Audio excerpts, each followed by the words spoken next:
SIR, এই বিতর্কের আবহে এবার বিস্ফোরক দাবি শুভেন্দু এবং মিঠুনের। এ রাজ্যে 1 কোটির ওপর বাংলাদেশি রোহিঙ্গার অনুপ্রবেশ এবং তাদের আইনি সার্টিফিকেট দিয়েছে রাজ্য সরকার। অভিযোগ বিরোধী দলনেতার, মমতা বন্দ্যোপাধ্যায়ের নাম বাদ দিতে দেবেন না, আমরা নথিহীন ভোটারদের নাম বাদ দেওয়াবই, এমনটাই হুঁশিয়ারি দিচ্ছেন মহাগুরু মিঠুন চক্রবর্তী।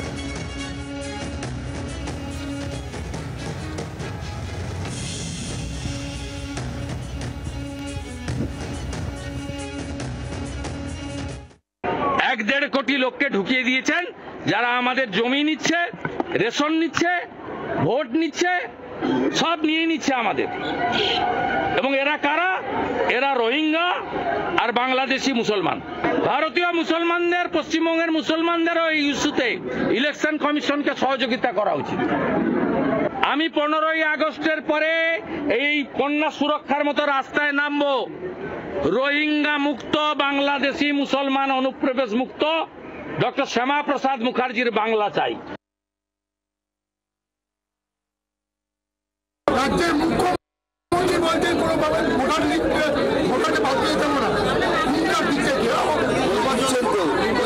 আমরা আমাদের কাজ করবো, দেখি কেমন ভাবে করেন। উনি ওনার কাজ করবেন তো, দেখতে দেবেন না, আমরা আমাদের কাজ করবো, বাদ দেওয়া।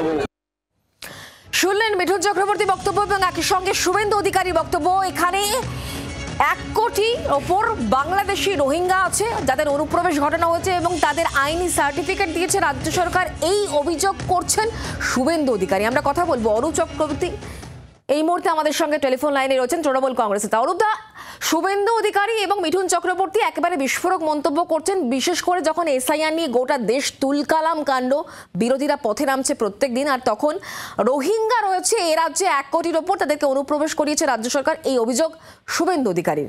কি বলবেন? 1 কোটি 25 লাখে পৌঁছেছে। 17 লাখ থেকে শুরু করেছিল, 60 লাখ 70 লাখ হয়ে এখন 1 কোটি 25 লাখ। রোহিঙ্গা দেখতে কেমন? উল্টো করে হাঁটে, পা উপর দিকে মাথা নিচের দিকে, নাকি রোহিঙ্গার নাম শিশির অধিকারী? আমার জানতে ইচ্ছে করছে। আমি তো জানতাম দেশের নির্বাচন কমিশনারের নাম জ্ঞানেশ কুমার। আজকে থেকে দেখতে পাচ্ছি দেশের নির্বাচন কমিশনার হয়ে গেছে শুভেন্দু অধিকারী, আর ওই 100 বলে ছবি। নির্বাচক তালিকায় কার নাম থাকবে, কার নাম বাদ যাবে, সেটা ঠিক করার এখতিয়ার এক এবং একমাত্র ইলেকশন কমিশনের। সেটা শুভেন্দু অধিকারী পৈতৃক সম্পত্তি নয়। অবশ্য বিজেপি তো এজেন্সিকে, সেন্ট্রাল বিভিন্ন দপ্তরকে পৈতৃক সম্পত্তি ভাবে। ওই জন্য শুভেন্দু এর আগে বলেছিল কার বাড়িতে সিবিআই রেড হবে, কার বাড়িতে ইনকাম ট্যাক্স রেড হবে, কার বাড়িতে ইডি রেড হবে, আর তাই হয়েছিল। এবার শুভেন্দু অধিকারী বলে দেবে যে নির্বাচন তালিকায় কতজনের নাম বাদ যাবে, আর তারপর সেই বুঝে বেছে বেছে গরিব বাঙালির নাম বাদ দেওয়া হবে। অসভ্যতা হচ্ছে। আজকেও বাংলাদেশ সন্দেহে রাজস্থানের মানুষকে বাংলাদেশে পাঠানো হচ্ছে। গতকালকে বাংলায় কথা বলে এই পরিযায়ী শ্রমিক, সেই অপরাধে তাকে রাজস্থানের বুকে মারা হয়েছে, খুন করা হয়েছে। মহারাষ্ট্র থেকে জোর করে বাংলাদেশে পাঠিয়ে দেওয়া হচ্ছে, উড়িষ্যায় গ্রেফতার করা হচ্ছে, আসাম থেকে এনআরসি নোটিশ পাঠানো হচ্ছে, ছ্যাবলামি হচ্ছে বাঙালিকে নিয়ে। 18 থেকে 12-তে নামিয়েছে, এরপর বিজেপির পরিণতি 0, অর্থাৎ সিপিএম এর থেকেও খারাপ অবস্থা করে রাখবে বাংলা বিরোধী শক্তি বিজেপিকে। পশ্চিমবাংলার মানুষ 21-এ করেছে, 24-এ করেছে, আবার 26-এ করে দেখাবে।